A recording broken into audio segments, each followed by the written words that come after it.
Skydiving. It's one of the most thrilling things anybody can do on the planet. On this day, several years ago, I actually skydived. I jumped out of a plane. And not only jumped out of a plane, but out of the highest possible height, 18,000 feet. Any higher, you need oxygen.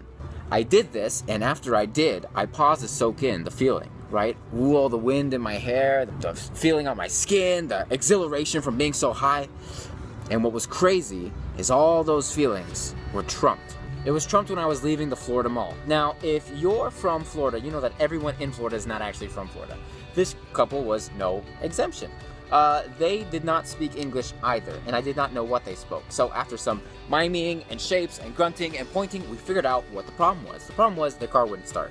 Now, I'm not a car guy, but I got this one. So I rolled up my sleeve and I helped him out. As much as I love thrill-seeking, and I've been blessed to do a lot of thrill-seeking things, those aren't what brings you fulfillment. Because to fulfill something is to accurately interpret. And if I'm trying to live and fulfill living, I am accurately interpreting how to live.